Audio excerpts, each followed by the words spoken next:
Halo guys, sobat-sobatku yang berbahagia dimanapun kalian berada, gimana nih kabarnya? Semoga sehat selalu ya. Berjumpa lagi bersama kami, channel Mondays Movie, channel yang khusus membahas alur film.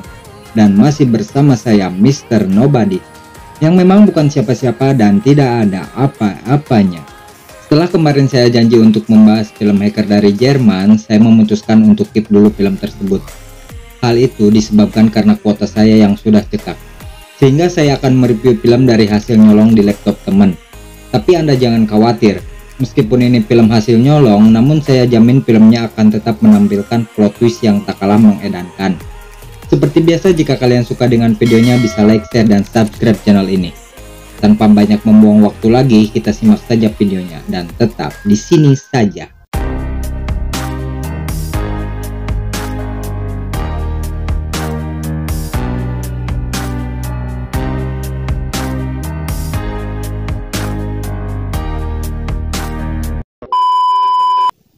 Oke, sebelum masuk ke ceritanya, saya kembali mengingatkan bahwa ini adalah konten full spoiler.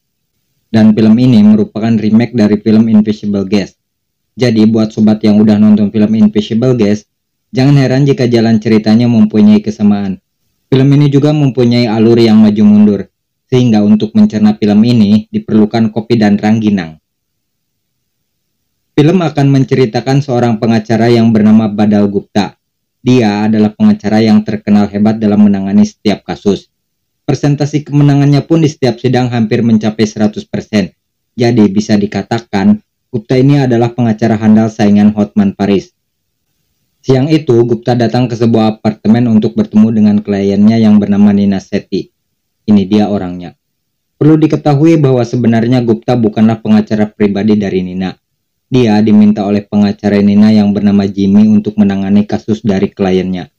Mengingat reputasinya yang tak main-main, Jimmy mempercayakan kasus kliennya kepada Gupta. Hal tersebut tentu saja untuk membebaskan kliennya dari segala tuduhan di pengadilan. Tanpa basa-basi, Gupta langsung memberitahu Nina bahwa lawannya telah menemukan seorang saksi baru untuk memberatkan Nina di pengadilan nanti. Untuk itu, Gupta pun meminta kepada Nina untuk menceritakan kronologi kejadian yang sebenarnya, untuk menjadi bahan pertimbangan Gupta di pengadilan nanti. Awalnya Nina menolak mengatakan kronologi yang sebenarnya, karena dia sudah menjelaskan hal itu kepada polisi. Namun Gupta mendesak Nina bahwa jika dia tidak memberitahu detail kejadian secara utuh, maka dia tidak bisa menolongnya di pengadilan nanti. Karena tak mempunyai pilihan lain, Nina pun memberitahu kronologi awal kejadian yang dialaminya. Pada saat itu, Nina dan selingkuhannya yang bernama Arjun sedang berada di sebuah hotel. Mereka berada di sana karena mengikuti perintah dari seseorang. Jika tidak mengikuti perintahnya, maka si peneror akan membeberkan semua kejahatan yang telah mereka lakukan. Pada scene ini kita masih belum mengetahui kejahatan apa yang telah mereka lakukan. Setelah itu, mereka mendapatkan SMS dari si peneror. Kemudian Arjun mengatakan bahwa ini adalah sebuah jebakan, sehingga mereka memutuskan untuk pergi dari tempat itu. Tapi tanpa diduga, seseorang datang ke tempat itu dan mendorong Nina hingga membuatnya pingsan. Setelah tersadar, Nina mendapati kenyataan bahwa Arjun telah meninggal, dan dia dibawa oleh polisi karena menjadi tersangka atas terbunuhnya Arjun. Stay where you are. Can't you hear me? I said there's someone else in the room. I haven't. Tapi yang aneh, polisi tidak menemukan jejak apapun di tempat itu. Sementara kamar hotel itu tertutup, dan sangatlah mustahil bagi orang masuk dari kamar itu tanpa merusak pintu dan jendelanya. Sehingga hal itu yang memberatkan Nina pada kasus ini. Namun Nina masih beranggapan bahwa dia sedang dijebak oleh seseorang. Gupta yang mendengar hal itu merasa janggal dengan apa yang telah dikatakan oleh Nina. Karena jika dia menuduh seseorang, maka dia harus mempunyai bukti dari tuduhan itu, atau minimal motif. Gupta mengetahui bahwa Nina sedang menyembunyikan sesuatu dan tidak menceritakan kronologi secara detail dari keseluruhan kasusnya. Dia pun memberikan sebuah artikel koran dari kasus hilangnya seorang anak yang tak jauh dari tempat itu. Saat melihat artikel itu, awalnya Nina menolak bercerita karena beranggapan bahwa dia telah menceritakan semuanya. Namun setelah Gupta mendesak, akhirnya Nina mau bercerita. Saat itu Nina sedang bersama selingkuhannya Arjun di sebuah villa. Setelah malamnya, mereka melakukan ritual ngadu bagong. Nina dan Arjun memutuskan untuk pergi dari tempat itu. Ketika sedang di jalan, mereka terlibat pertengkaran yang membuat Nina tidak berkonsentrasi dalam mengendarai mobil. Kemudian tanpa sengaja mobil mereka bertabrakan dengan mobil lain hingga membuat mobil itu terperosok.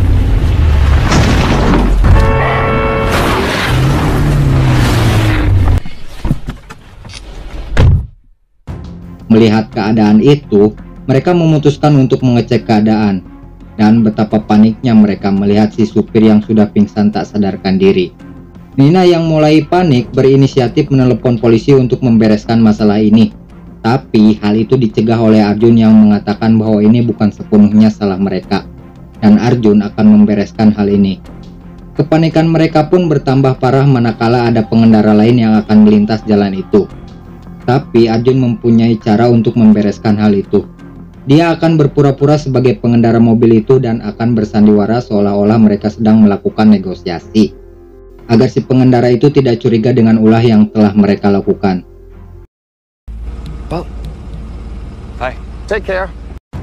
Setelah itu mereka menyembunyikan si sopir dalam bagasi mobilnya, dan Arjun menyuruh Nina untuk membuang mobil itu bersama pengendaranya. Nina pun berusaha mencari tempat untuk membuang mobil itu, hingga pada akhirnya dia menemukan sebuah danau dan menenggelamkan mobil itu bersama supirnya.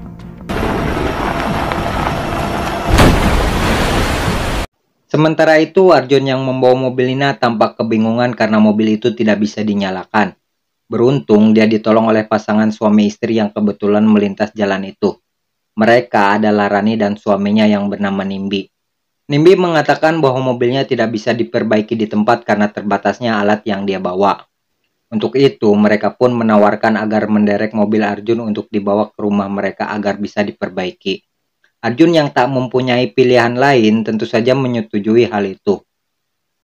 तुम्हारी गाड़ी को टो करके घर ले जाएगा और 2 घंटे में ठीक कर देगा. Singkat cerita, mereka pun telah tiba di rumah Rani dan Nimbi. Tanpa pikir panjang, Nimbi pun segera memperbaiki mobil Arjun. Dan Rani mempersilahkan Arjun untuk menunggu di dalam rumah selagi suaminya memperbaiki mobil itu. Ketika mereka sedang berbincang, betapa terkejutnya Arjun setelah mengetahui fakta bahwa mereka adalah orang tua dari Sani, atau si supir yang mereka tabrak mobilnya.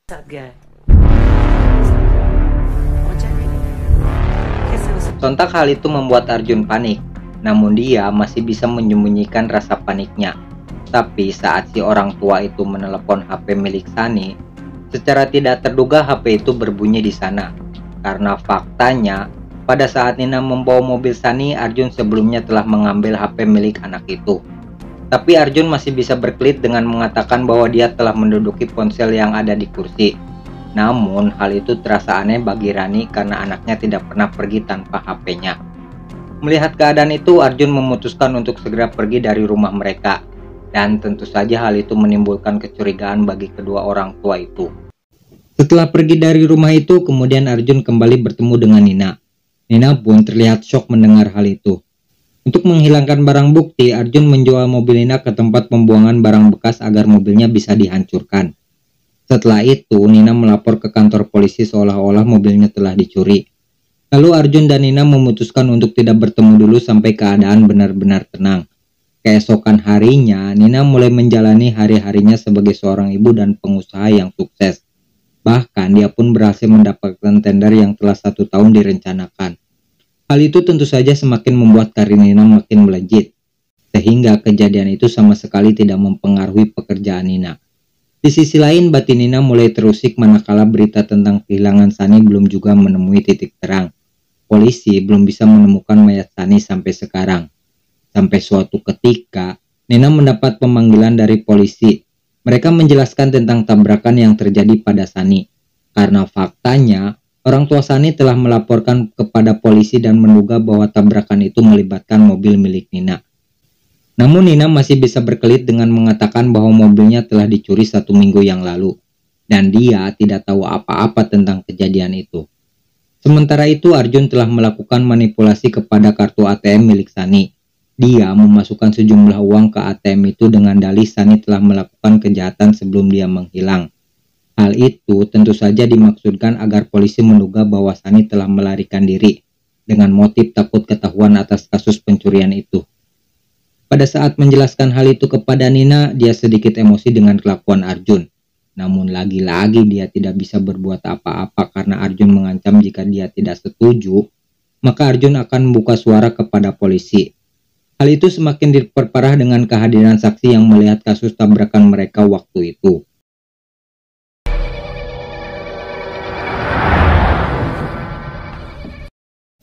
Singkat cerita, Nina sedang menghadiri seminar atas kesuksesannya telah bekerja sama dengan perusahaan Jepang. Setelah itu, dia kedatangan Rani yang merupakan ibu dari Sunny. Rani menceritakan semua yang terjadi setelah dia kehilangan anaknya. Dia mencari kesana kemari tanpa sedikit pun mencurigai Arjun sebagai pelakunya, karena dia tahu menurut seseorang itu harus dengan bukti. Hingga saat dia mendengar berita tentang anaknya yang dituduh mencuri sejumlah uang di bank, dia tahu dan sangat yakin bahwa anaknya tidak akan melakukan hal itu. Semua itu hanyalah fitnahan dari seseorang yang keji yang menginginkan anaknya berada dalam masalah. Dia pun mencoba melapor kepada polisi dan meminta keadilan atas anaknya. Tapi polisi pun tidak bisa mereka andalkan. Karena orang yang mereka curigai itu mempunyai kekuatan untuk membuat keadaan ini berada di pihaknya. Sehingga dia memutuskan untuk mencari sendiri keadilan untuk anaknya dengan cara mendatangi orang tersebut. Dengan memohon, Rani menanyakan kepada Nina di mana keberadaan Sunny anaknya. Hanya itu yang dia inginkan.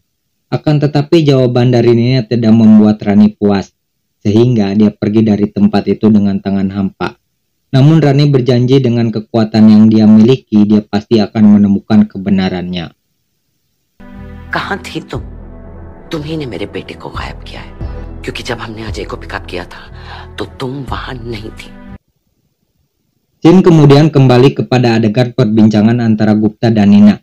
Di sini kita melihat Gupta yang berpendapat bahwa kematian Sunny berkaitan dengan pembunuhan yang dilakukan kepada Arjun. Nina pun menjelaskan bahwa mungkin saja pembunuh Arjun adalah orang yang menyaksikan kecelakaan itu terjadi. Namun Gupta berasumsi bahwa hal itu sangatlah janggal karena orang itu meninggalkan uangnya. Dan kasus ini tidak bermotif pemerasan melainkan lebih condong kepada balas dendam. Sehingga orang yang mempunyai potensi untuk melakukan pembunuhan itu adalah orang tua dari Sunny. Kemudian Gupta menjelaskan teorinya. Hotel yang merupakan TKP pembunuhan Arjun sebelumnya telah dipilih oleh si pembunuh untuk menjebak mereka. Sebelum mereka masuk ke kamar hotel itu, si pembunuh sebelumnya telah masuk ke kamar itu untuk menunggu kesempatan. Setelah menemukan momen yang tepat, si pembunuh kemudian melancarkan aksinya dengan membenturkan kepala Nina ke sebuah kaca lalu mengeksekusi Arjun. Dan pembunuh itu adalah Rani, ibu dari Sunny yang sangat mempunyai motif untuk melakukan balas dendam.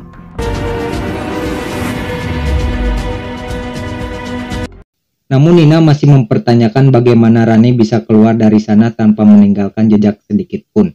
Kemudian Gupta menjelaskan dan mengurai bagaimana dia bisa melakukan hal itu. Sebelum memecahkan trik Rani, Gupta kembali memberikan artikel berharap Nina bisa menemukan jawaban di antara artikel itu. Namun Nina tidak menemukan petunjuk yang dimaksud dan akhirnya harus Gupta juga yang menjelaskan triknya. Seperti yang diketahui, hotel itu bukanlah pilihan acak dari si pembunuh, melainkan telah direncanakan sebelumnya. Dalam sebuah artikel terlihat Nimbi yang berada di sana. Itu artinya Rani pun kemungkinan besar ada di sana. Gupta berpendapat bahwa Rani telah memberikan sebuah gambar danau kepada Nina dengan bertujuan untuk mengancamnya. Kemudian dia mengarahkan Nina dan Arjun untuk bertemu di sebuah hotel yang telah ditentukan. Sebelum masuk ke kamar 303 atau kamar yang telah Arjun pesan, Rani sebelumnya telah diberi slot handle jendela oleh Nimbi. Hal itu dimaksudkan agar dia bisa dengan mudah pergi dari kamar itu setelah melakukan eksekusi. Kemudian pergi ke kamar sebelah atau kamar yang sudah dipersiapkan Nimbi sebelumnya. Setelah rencana itu berhasil, kemudian mereka pergi keluar dan seolah-olah tidak tahu dengan apa yang sudah terjadi. Dengan begitu, mereka pun menjadikan Nina sebagai satu-satunya tersangka dalam kasus ini. Mendengar teori Gupta, Nina sempat tersenyum dan beranggapan bahwa hal ini sangatlah masuk akal, sehingga teori itu bisa menyelamatkannya dari kasus kematian Arjun. Setelah itu Gupta mendapat telepon dari seseorang yang mengatakan bahwa jaksa telah menemukan saksi baru yaitu Rachel yang merupakan istri dari Arjun. Namun Gupta tidak begitu mengetahui keterangan apa yang akan dibawa oleh Rachel untuk melawan Nina. Sehingga mereka mau tidak mau harus memperkuat kesaksian bahwa pembunuh Sunny adalah Arjun. Dan Rani melakukan balas dendam kepada Arjun atas kematian anaknya. Sementara Nina telah dijadikan kambing hitam oleh Rani. Untuk itu Gupta menanyakan di mana Nina membuang jasad Sunny. Hal itu tentu saja dilakukan dengan harapan agar polisi bisa menemukan salah satu barang milik Arjun di mobil itu. Sehingga bisa menjadikan Arjun tersangka tunggal atas kematian Sunny. Dan itu akan semakin menguatkan motif Rani untuk melakukan balas dendam. Tapi rupanya ucapan Gupta tentang saksi baru hanyalah kebohongan semata. Dia melakukan itu karena Nina telah berbohong kepadanya. Lantas kebohongan apa yang telah dilakukan oleh Nina? Nanti kita akan mengetahuinya. Sebelum itu Nina mengatakan satu hal yang mengejutkan, yaitu saat membuang mobil milik Sunny, Nina sempat mendengar sesuatu yang aneh dari dalam bagasi. Dan ternyata itu adalah suara Sunny yang masih hidup. Karena faktanya, sebelum ditenggelamkan Sunny masih dalam keadaan bernapas. Sehingga bisa dipastikan bahwa Sunny ditenggelamkan dalam keadaan hidup. Edan kan?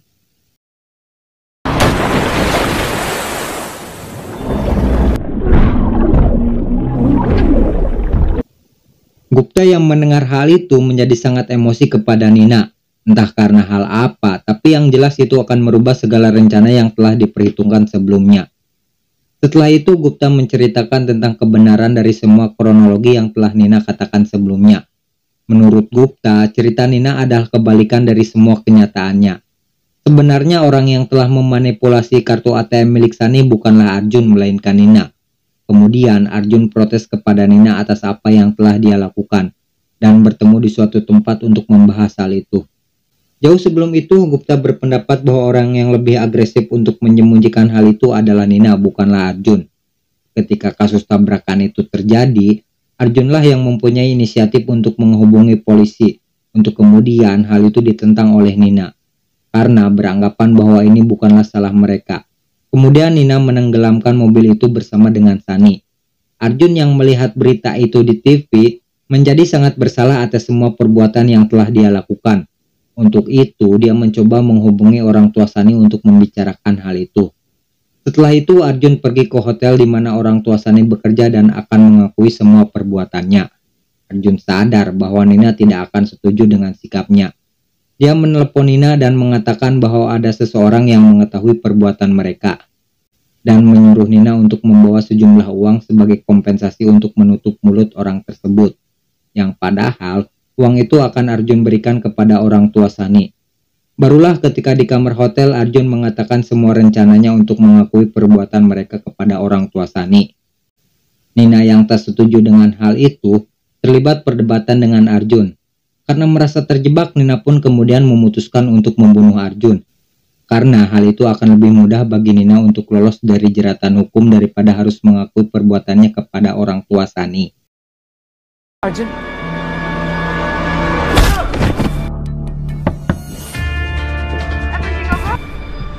देखिए मैंने अर्जुन को नहीं मारा है तो ये बात तो मैं मान। Nina yang mendengar penjelasan Gupta jelas menolak semua teorinya karena dia tidak pernah merasa membunuh Arjun. Tapi Gupta memberikan penjelasan bahwa dia mengetahui semua itu dari orang tua Sunny. Orang tua Sunny sudah lama memantau apa saja yang telah dilakukan oleh Nina. Karena dia sadar bahwa dia tidak bisa melawan Nina dengan mengandalkan polisi saja. Maka dari itu dia mengandalkan sendiri kemampuannya dan memulai semua itu dengan memata-matai semua kliennya termasuk Gupta.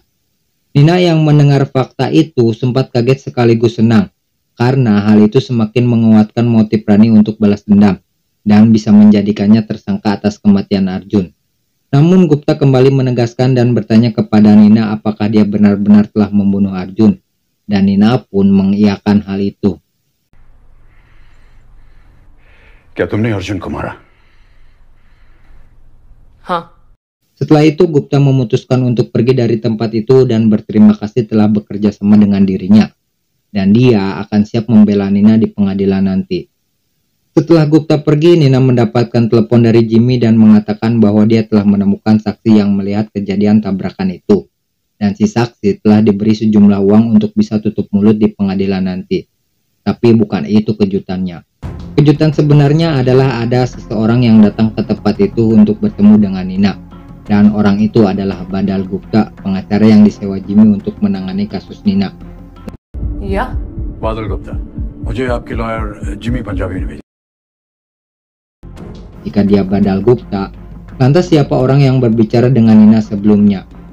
Orang tersebut adalah Nimbi yang tak lain ayah dari Sani. Tanpa dia sadari, selama ini dia telah berbicara dengan ayah dari orang yang telah ia bunuh. Dan yang lebih parah, dia telah mengakui semua kejahatannya. Dan itu bisa menjadi bukti untuk memberatkannya di pengadilan nanti. Dengan begitu, maka film pun selesai.